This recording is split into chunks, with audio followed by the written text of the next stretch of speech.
Grace, welcome to SCOTONOMICS. Can you tell our audience a bit about yourself? Your book, Vulture Capitalism, which we're going to talk about today, really is so impacting on me, like the shock doctrine. But please do tell us about yourself first. So much. So yeah, I'm Grace Blakeley. I am an author of a few books, including this one, Vulture Capitalism, which we're going to talk about today. I am a kind of economics commentator and political commentator.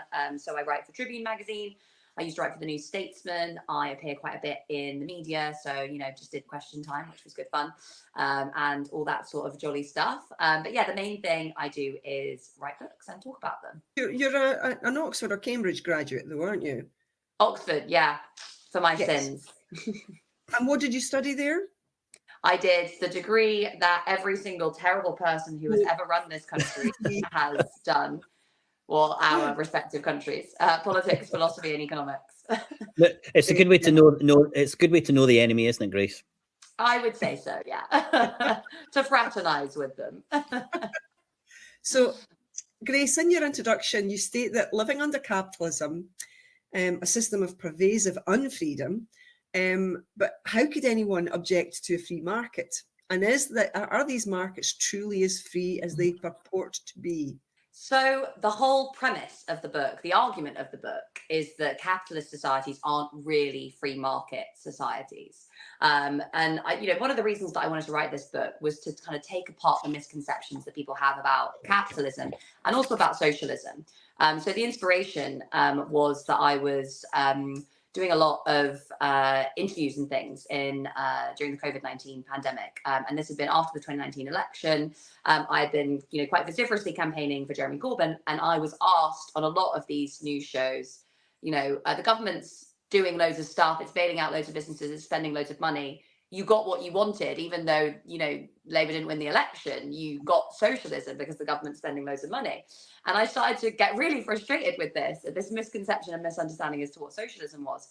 I think perhaps because of the legacy of the Cold War, a lot of people seem to have this view of kind of capitalist and socialist societies as divided between kind of free market US style systems and centrally planned Soviet style systems, with the idea being that in the US, the market decides the production and allocation of resources, and in the USSR, the state decides everything. So there seemed to be this idea that if you get more state, that means more socialism, and if you get kind of more market, that means more capitalism. And it was just very clear to me that that was a really fundamental misreading of the way that capitalism works. And there are a number of reasons for this. Firstly, capitalist systems aren't free market systems.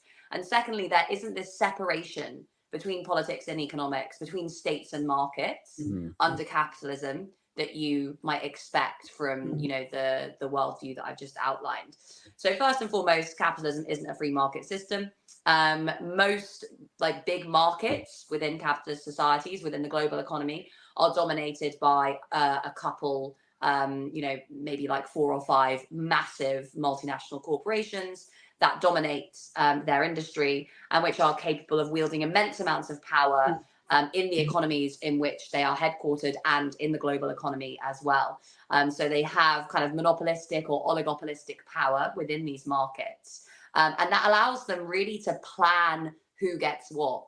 The whole free market idea is that in an actual market, nobody has the power to plan because the market basically decides everything.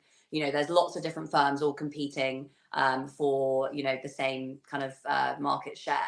And if any of them goes wrong, makes the wrong decision, if the managers kind of invest in the wrong thing at the wrong time or put prices up, then they will lose customers and ultimately they will go under because there are so many other firms for consumers to choose from. This is not obviously how most markets work, but it's very, very far away from how markets work under capitalism because you have these massive corporate giants that don't really have this market discipline pushing them in all these different directions. They're really able to make active decisions to plan who gets what. And I look in the book at how that planning takes place within the organization. So how these kind of organizational hierarchies exist to basically kind of dominate and control labor, to control workers, and how that planning works at a societal scale and at a global scale. So how, corporations can wield corporate sovereignty, how they have kind of imperial power, how they're able to kind of, manipulate markets and kind of even manipulate law and create their own kind of versions of law as well. So because, these corporations have so much power, they're able to plan, and it's not really a free market system. But there's also is that the state isn't separate from the market. So we have this kind of liberal view, which is that, if markets aren't working very effectively, so if there is a bit too much market power amongst a few corporations, then it's the state's job to step in and enforce competition or kind of regulate those markets more effectively. The issue is that the state can't do that, because what happens within the state is influenced by the balance of power in society as a whole. So if big corporations have a lot of power over the economy, they're also able to wield that power within the state. They're able to influence politicians, they're able to influence legislation, regulation, really kind of shape the political environment as well as the economic environment. So these two fields of power aren't separate, and in fact they tend to reinforce each other. So capitalism is this system based on a kind of fusion of public and private power in service of the interests of those at the top. And I've got a bunch of examples in the book that show precisely how that works. Yes, so we're going to come on to some of those. But before that, I'm going to talk about the more philosophical aspects of the book as well, because you go into, so you talk about Friedrich Hayek, who was the author of The Road to Serfdom. Most people probably know this, that Thatcher was a big fan, and she used to carry this book around with her. But he was quite clear that these were freedoms. This market freedom, these were freedoms that some people could enjoy, but not everyone. He was quite honest about that. And what I wanted to bring to your attention as well was a fabulous speaker, a Scottish speaker, and I'm trying, Jimmy Reid, and he was on Parkinson years ago, and he was talking about this very distinctly, and we'll maybe put that clip in later. So Hayek and also Keynes as well, they both had quite a patronizing look at society. They didn't really think, that society as a whole could really influence events, and it was really up to the elites. I was really taken aback, most especially by thinking that Keynes thought this way as well. Yeah, so, I think the reason I look at Hayek and Keynes is they're traditionally pitched as the two kind of heroes of the battle in economics that took place over the course of the 20th century, which I think is fair. These were the central figures in the movements for social democracy when it comes to Keynes, and neoliberalism when it comes to Hayek. And the battle lines were effectively around the size of the state and the power of the state within nominally market economies.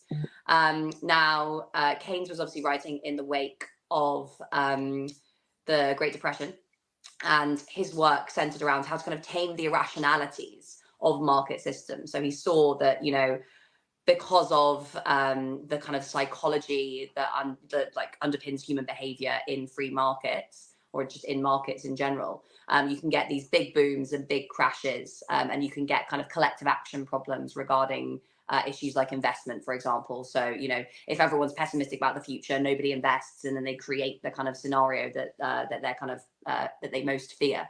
So the state's role is to kind of step in and almost solve some of these collective action problems by investing when no one else will invest, or kind of enforcing competition and regulating the excesses of some of the biggest actors within these markets, and particularly also taming the power of finance, which tends to exacerbate both the ups and the downs of these cycles by pumping credit into the booms and pulling the rug out during the busts. So Keynes was very optimistic about the capacity of the state to tame the market, basically. And that was the foundation of social democracy. With that Keynesian thinking was the foundation of the social democracy of the post-war period.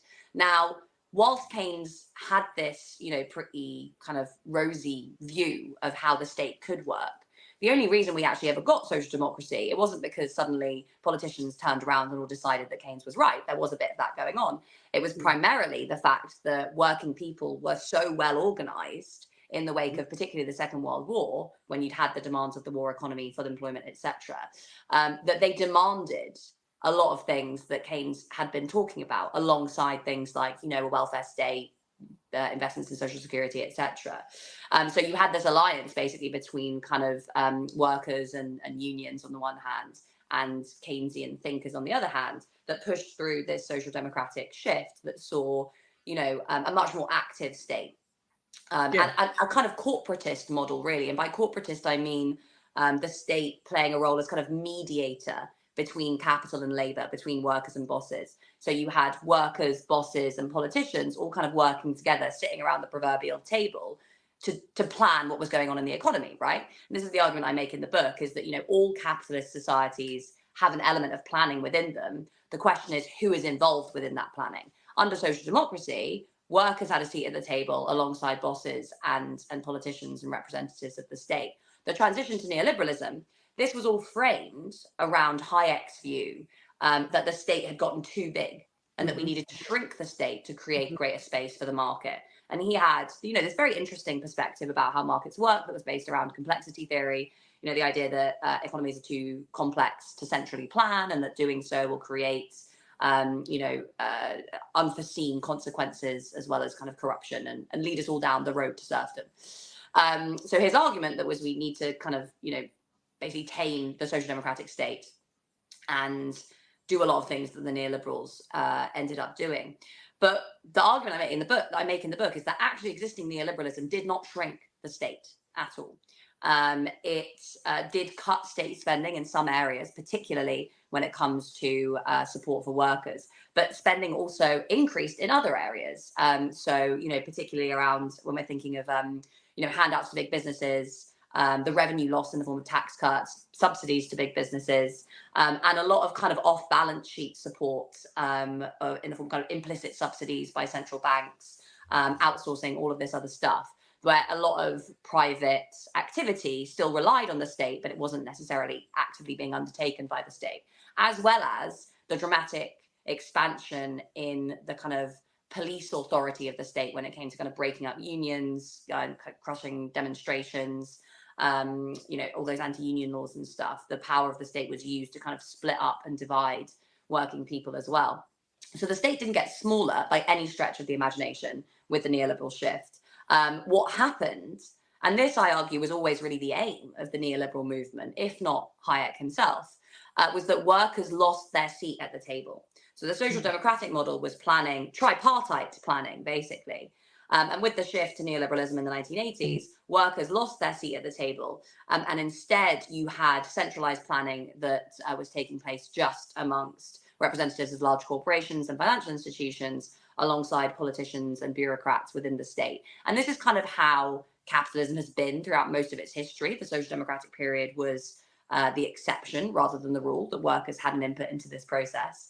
But the existence of planning didn't change under neoliberalism. So this is why, you know, Hayek's arguments are kind of interesting to apply to the neoliberal states, because this idea that you can't centrally plan something as complex as the economy is a criticism you could level at neoliberal governments, at every government basically that has been inspired by Hayek, because they have, you know, nominally kind of privatized certain things, nominally deregulated other things, but actually increase the kind of orbit of the state, increase the reach of the state into lots of different areas of the economy, and indeed into lots of different areas of society as well. And this all culminated, of course, with the financial crash in 2008, when the government just said, right, well, you know, all of the liabilities of the private sector, we'll just soak them all up and bail the bankers out and then impose the costs on everyone else. And that really showed that the argument that planning is has a place in a capitalist economy was never really about planning, because this is this is planning on a mass scale. It's actually about who gets to plan, who has the right to sit at that table where the planning is taking place. Yeah. I want to move on to the chapter that you wrote about Boeing, and I want to give some insight into the horror of this story that you start off with. So in 2018, Jakarta, 2019, 181 passengers on board the plane, as well as 6 cabin crew and 2 pilots died. And in 2019, Ethiopian Airlines Flight 302 had plummeted out of the sky and hit the earth at a speed of 700 miles per hour. The wreckage from the flight was driven 30 feet into the surrounding earth, and the impact crater was 90 feet wide and 120 feet long. All 157 people on board died instantly. This is shocking. And how did Boeing allow this to happen? Yeah, so the Boeing story is really, really shocking. And it's a fantastic example of kind of capitalist planning gone wrong, basically, and how, large corporations can get away with so much and then basically, feel no accountability because the market is not going to impose costs on a firm as big as Boeing. And even if it did, it was protected so much by the American state. So this isn't actually just a story about Boeing. It's a story about Boeing in alignment with the US state. So the 737 MAX disasters, as you've just highlighted, were two plane crashes involving the Boeing 737 MAX planes. Now, these planes have been manufactured by Boeing they were called the 737 MAX because they wanted to make a plane that was seen to be as similar as the Boeing 737, which is one of the most successful plane designs ever. And Boeing had made agreements with a bunch of airline carriers that the planes would not require any new training, so the pilots wouldn't have to be retrained, so they would be as similar to the 737 MAX as possible. But the issue is that these were not smaller 737 MAX planes; they were massive. And the reason that they wanted to make these planes so much bigger was that it increased profits for the airline carriers because it allows you to get more people onto a single flight. But to do that, they had to make these planes with massive, massive engines. And then, for issues to do with how the plane takes off and lands, they had to shift those engines back on the plane. And they found that the positioning of the engines combined with their size create this problem that the plane had a tendency to stall. So this is, a really significant problem.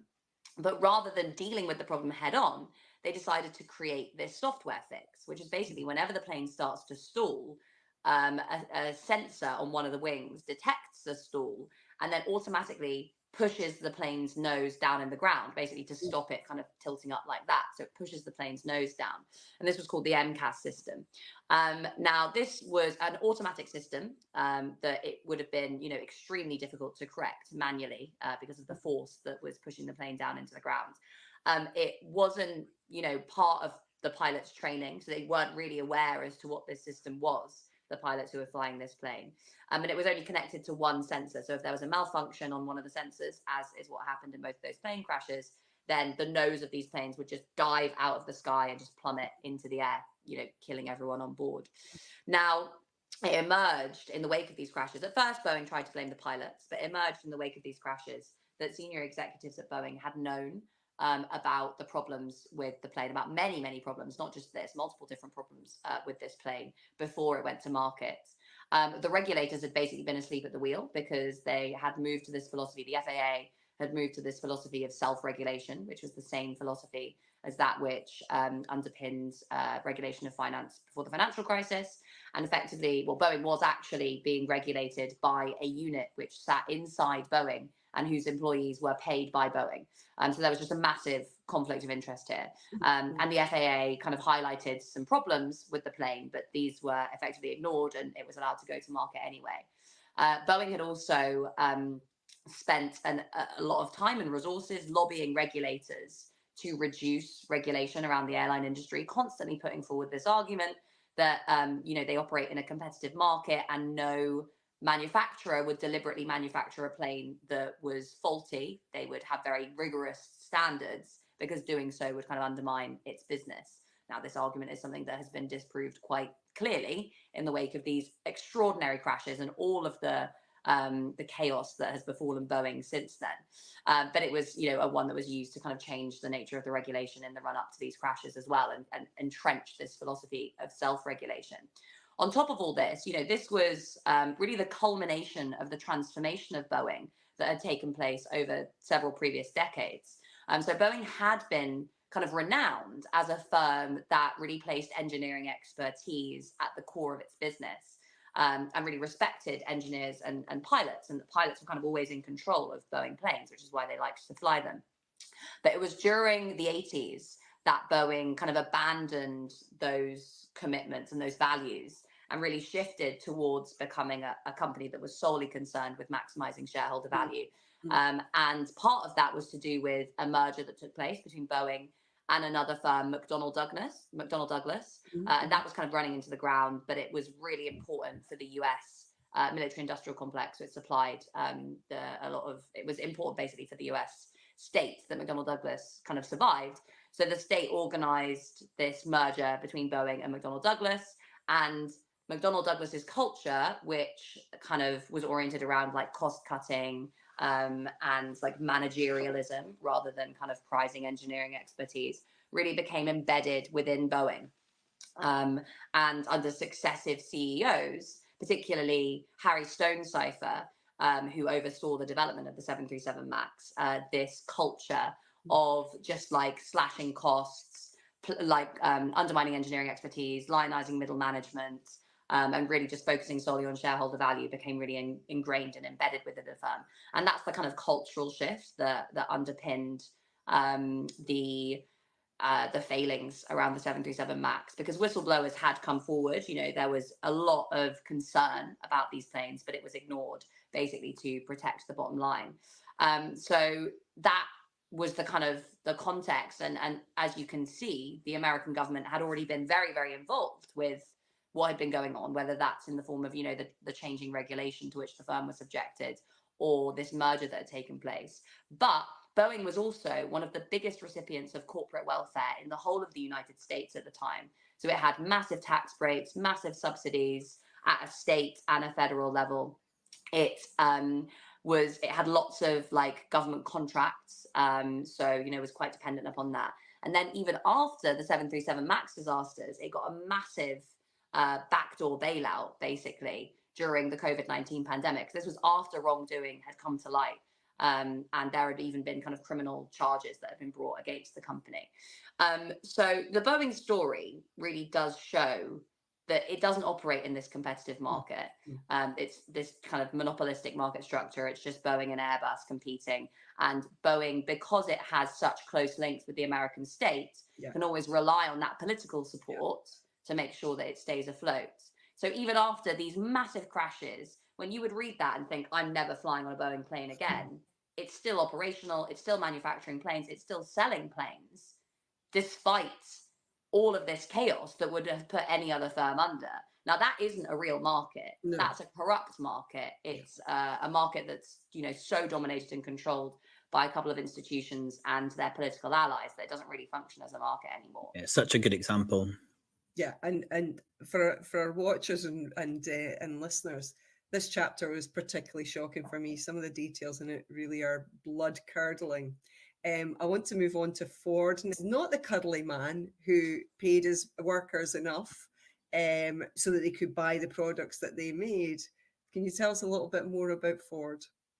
Yeah, so I picked the example of Ford because it's this company that traverses the whole of the 20th century, basically. So it kind of becomes operational around the 1900s and stays in business, you know, up to this day. So I thought it'd be an interesting way to kind of study the transformations of capitalism that we've seen throughout this period and see what's changed and what stayed the same. So what's changed between the transition from laissez-faire, Great Depression capitalism through to social democratic capitalism through to neoliberal capitalism.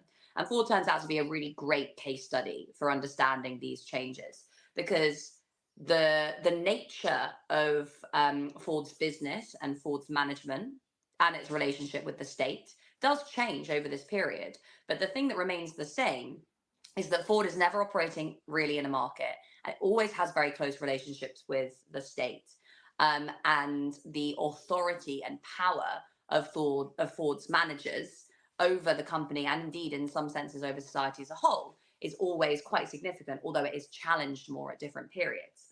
So, you know, Ford emerges, it, you know, is definitively a monopoly because it's, you know, at first the only kind of company really producing cars, has a huge amount of market power. Ford himself is this weird character who is virulently anti-Semitic. He like pushes all these kind of anti-Semitic conspiracy theories, is even mentioned positively by Hitler. is very keen on keeping the US out of any involvement with the Second World War. He's also relatedly extremely anti-union, so absolutely hates unions, hires thugs to basically go and beat up union organizers, and is someone who is obsessed with having a very rigid control over the life of his workers. So he's this kind of like ardent, like, Christian fundamentalist type who, wants basically workers to kind of behave in certain ways and tries to enforce that.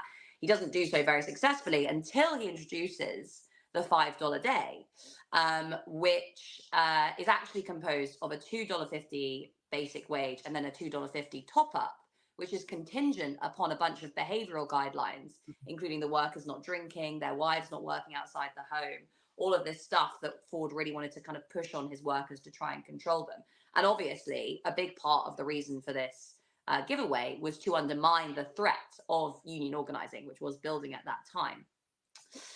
So this is very, it's a very hierarchical company with this guy Ford at the very top, kind of managing everything.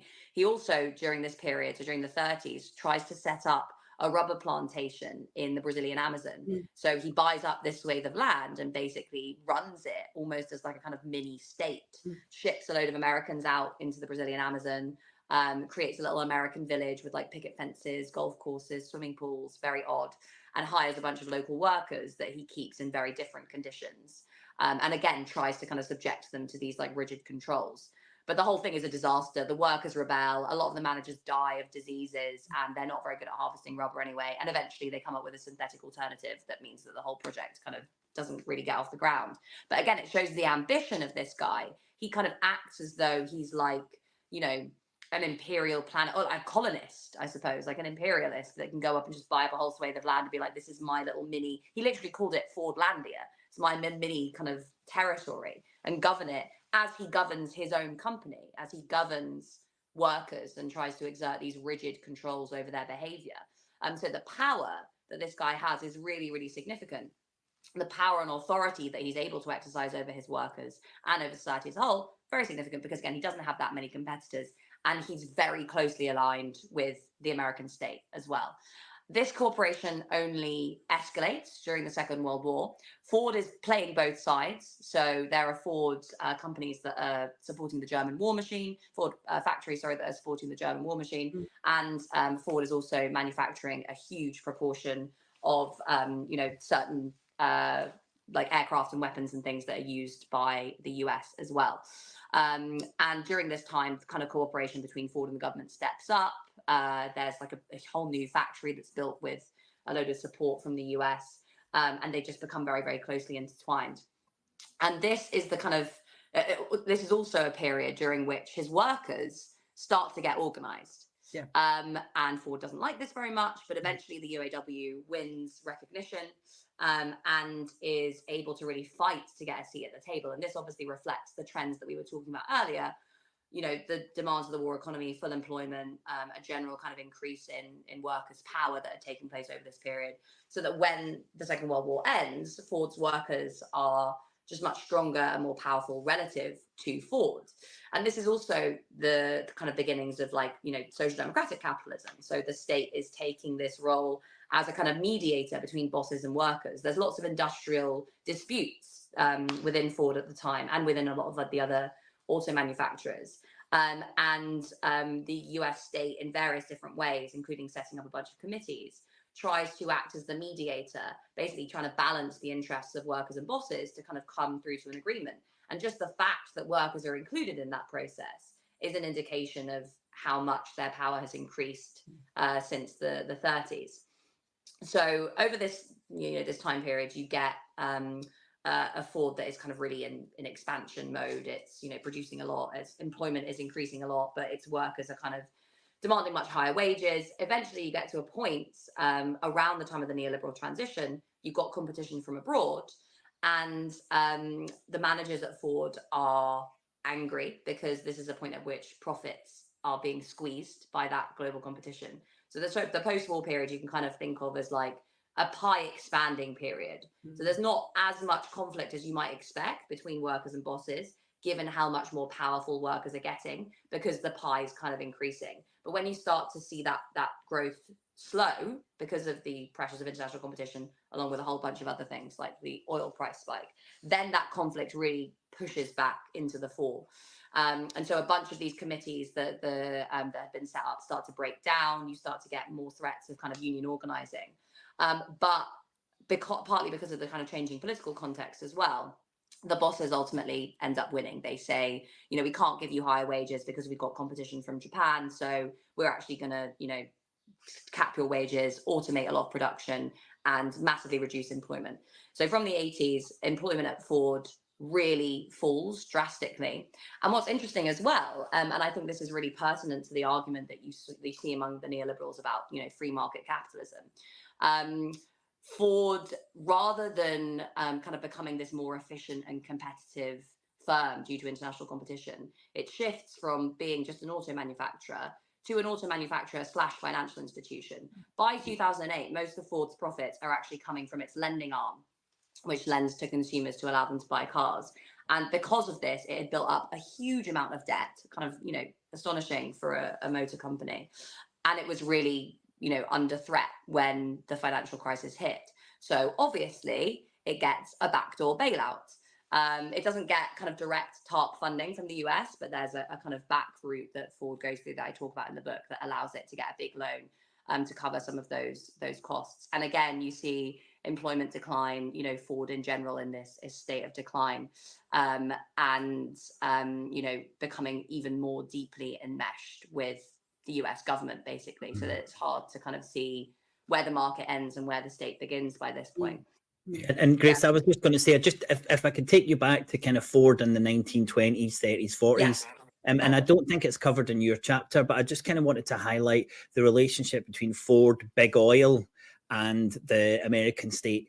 And this takes you right through to the huge road building program that was going on in the States, because there's no demand for a car if there's no roads. So the state is deciding that personalized vehicles are what the people of America demand. And they're doing that by providing the services for it. And also big oil is there looking for a customer, which it can now have with personal vehicles. And also the stories around some of the vehicle companies buying electric trams. I think San Francisco is one example where they bought the electric tram system and ran it into the ground, it lost a huge amount of money. They turned all the services off, basically, and they now said to people, well, electric trams don't work. You have to have cars. And again, there was a huge support from the American government to move people towards this personal consumption. And I think that really helps emphasize or underline the main point that I got from your book, was how this social surplus is designed by the establishment. And, you know, they're looking at the products and the services that they will be able to make the most money from, that benefit them, and they provide that. And if they're not interested in using those products or services, they're not provided. And I think the example I like to give is, you look at the high street, there's a reason that our high streets are in such poor repair, and that's because the establishment don't shop on the high street. And it's the same with the National Health Service. They're not using the National Health Service. So why put a huge amount of resources to that? And for me, that was a wonderfully made point and theme across all of the stories that came across in your book. Yeah, that's a really good point. I hadn't actually thought about that. Didn't really know that about the US road building program. But yeah, it seems like that's a really, really critical point, because as you say, the whole infrastructure of America, when you look at like the planning of cities and of its infrastructure, it's all designed around cars and planes. And it didn't obviously have to be that way. And Boeing and Ford were very well from it. Yeah, exactly. So I think a lot of our listeners and viewers may be already aware of the clear line that you paint between the first Suez crisis and the Yom Kippur War in October 1973, and then the rise of neoliberal governments. The more recent Suez crisis was caused by the Taiwanese container ship, the Ever Given, on the 23rd of March 2021. But what you revealed there was that 10 companies control 85% of global shipping capacity, and they collude with each other in plain sight of the regulators. Can you tell us more about this? Yeah, so this was a story that I was looking into actually during the pandemic, was the chaos that was going on in global shipping. And this was something that kind of was taking place across 2021 and 2022, basically. That because of lockdowns, like constraints on people's movements, and like really strict border controls, a lot of container ships weren't able to dock in the ports that they were supposed to dock in. And you can really think of the system of global shipping as this very finely tuned machine. So, you know, one ship goes into a port, unloads as quickly as conceivably possible, leaves, another ship comes in. You know, it's all like lots of different moving parts. So when that starts to break down, it creates these ripples throughout the whole system, and suddenly nobody can go anywhere. So there was this period where there were tons and tons of ships, and you could see them in various different ports, like off California and China, just out at sea, unable to dock, unable to move, with obviously lots of very poorly paid workers stuck on those ships for extended periods of time. And so that was, you know, partly just a problem that had come about due to the imposition of lockdowns, but it reflected this broader issue, which was the moves towards, like the steady moves towards containerization and these massive, massive mega ships that take a really long time to load and unload, and kind of introduce more potential blockages into the system because they can only go to certain ports. They require a lot of labor, a lot of kind of specialized equipment to move things around. And when one of them gets, you know, is unable to dock in this port that it's supposed to be going to, it creates these backlogs that really kind of reverberate throughout the whole system. They also create this problem of like getting stuck in the Suez Canal. So the Ever Given obviously got stuck in the Suez Canal, which again exacerbated these problems by creating an even bigger backlog, because, you know, a lot of ships basically had to like not do the Suez Canal and go around the Cape of Good Hope, which, you know, creates massive more delays. So, you know, global shipping was in chaos, right? And it was partly to do with these trends that had been pushed by the big shipping companies, because obviously, you know, it's a similar sort of thing with the airline manufacturers. The more people you can get onto a plane, the more profit the airline carriers make. The more containers you can get onto a ship, the more profits the shipping companies make. So this has been a whole reason for like the transformation of infrastructure that has changed the kind of spatial geographies of entire countries, right? If you have one massive ship that can only go into one very, very deep water port, suddenly a bunch of communities that had been based around docks are like, you know, unable to provide employment anymore, which is something that you've seen in a lot of different places and all around the UK, as I'm sure you both well know. But when you get up to COVID and this whole system breaks down, you eventually start to see this showing up in massive profits being made by the shipping companies, because they exploit this chaos to charge astonishingly high rates for anyone who needs their goods shipped. And this combines also with an increased demand for goods because people can't consume services anymore because economies are locked down. So, you know, the classic example is the gyms are closed, so everyone's buying a Peloton or whatever. So there's high demand for goods, chaos in global shipping. The shipping companies jack up prices massively. And what's really interesting about this is, you know, we're told about inflation today. It's all the result of the war in Ukraine and rising oil prices. But actually, a part of it is to do with these shipping costs, because the lag between the costs of shipping something and the prices on the shelves is about a year and a half. So a lot of the kind of post-COVID inflation that we saw was at least partly to do with this massive increase in shipping costs that we'd seen over 2021, 22, and to an extent 23. And all of that, or profiteering, Grace, exactly, had been sucked out of the profits of consumers and into the pockets of these giant shipping companies that are run by some of the wealthiest people in the world. Yeah, I'm going to come to the last chapter as well. So taking back control. In your last chapter, you talk about the decentralization that could have been in Chile under Allende's government. Do you think that he moved too fast for the time? And do you think that he could have succeeded today with all the technological advantages that he would have had today?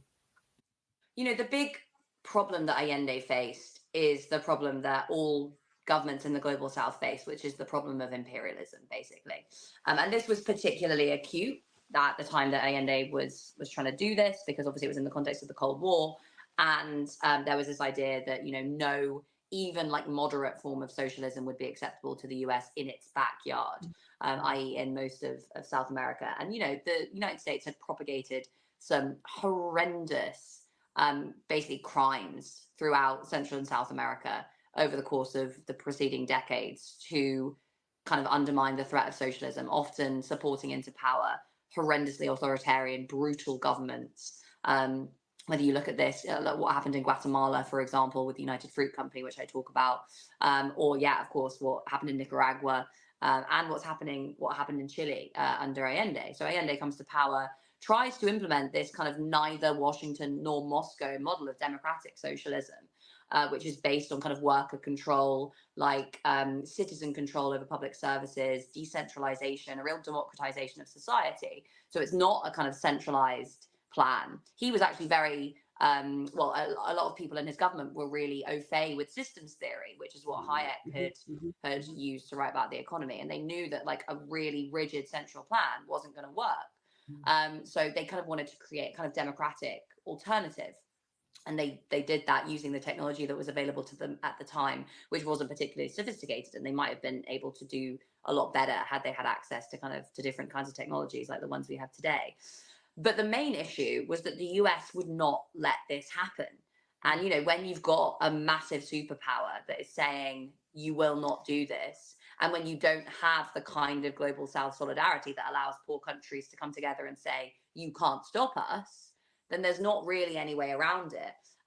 This is why, any kind of attempt at socialism has always really struggled in global South countries, even up to this day. And it's why a lot of socialist leaders end up pursuing much more moderate approaches, like, for example, Lula in Brazil during his first term.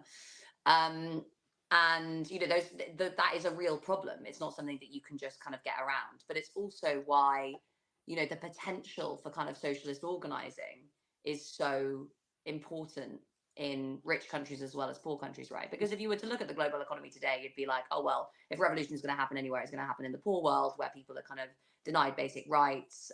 They are, often living in extreme poverty. Their governments are completely unaccountable and corrupt. You would think there's the potential as well as the opportunity for kind of labor organizing that would really challenge this model. The issue is imperialism, which keeps, it maintains in power governments that crush these attempts to organize and just, oversees a system that thoroughly disempowers workers in the global South. What we really need is kind of international solidarity in the sense that, a socialist movement in the rich world could definitely support socialist movements in the poor world, literally just by getting out of the way, as well as doing things like, undermining tax avoidance and evasion. Like London, for example, the City of London facilitates a huge amount of tax avoidance and evasion that sucks wealth out of the global South, and redesigning some of the rules of the international rules-based system that are actually heavily weighted in favor of rich economies.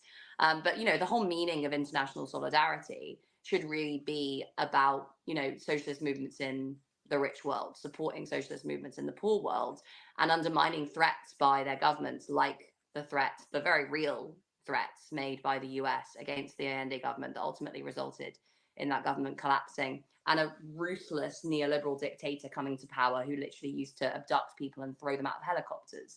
That was the kind of, democratic socialism versus this like rigid, ruthless neoliberal authoritarianism. And obviously, given the choice between the two, the US, the home of freedom, chooses the ruthless neoliberal authoritarianism. Grace, I think that's another example of you tying governments to multinationals again. And if you look at what happens in South America and right from the 1920s onwards, American imperialism is in support of large American producers, and they're making sure that the governments of South America are supporting the extraction from South America to America again. So those connections are really clear in that kind of state and corporate collusion. Yeah, absolutely. And the United Fruit Company, which I write about in Guatemala, is a really, really good example of that. Yeah, later in your chapter, you lament that as long as capital controls the means of production, it will also control the technological development of society, which will constrain our ability to imagine new ways of organising society. In light of this, what gives you hope that this can change, Grace? Yes, this point about technology is really important, and it's a point that Marx makes in the Grundrisse when he talks about how capitalist societies are the only societies where innovation and technological development becomes a kind of business in itself. And that business is really oriented towards producing technologies and products that are going to have profitable outlets. So, you know, we end up like using so many of our collective resources to create cryptocurrencies and like these massive social media platforms that have no discernible social use, but which, you know, eat up a ton of our resources and create huge profits for certain people. You know, you can just imagine the kind of society that we'd be living in if technological development had been oriented around social use rather than profit. It would be a completely different world.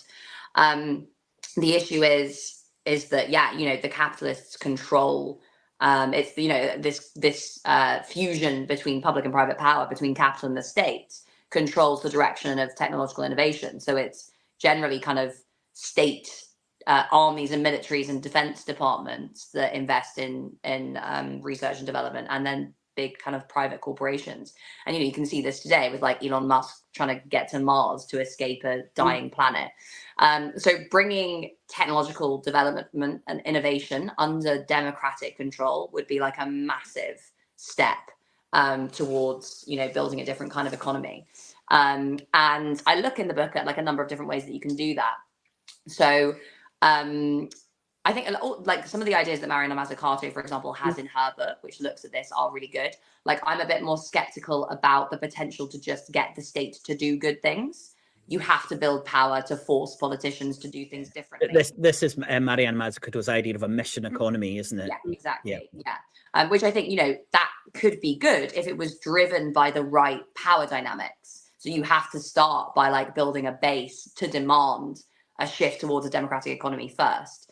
But, you know, the whole idea of the mission economy, I think, works alongside measures to kind of democratize finance and investment, which I also talk about in the book. So like having a kind of democratic national investment bank, a kind of people's asset manager, that sort of thing, that could put the funding behind different kinds of technological innovation. And the idea ultimately, I think, is, you know, there are lots of discussions as to whether you can have a truly kind of democratic economy, because it relies on a lot of kind of human decision making, as opposed to the kind of elegant, hands-off, decentralized approach of the market. But there is an argument to suggest that with the right kinds of technology, you can actually build an efficient and effective democratic economy. It would just require that we were looking to develop very different kinds of technologies, right? It would require a lot of focus on that particular area. So that potentially puts in place the technological foundations for a transition to socialism, basically. But it requires a lot of building power in the here and now to even begin to think about what that might look like. Fantastic. And I think it's great to have a Marxist book doing so well and knowing that so many people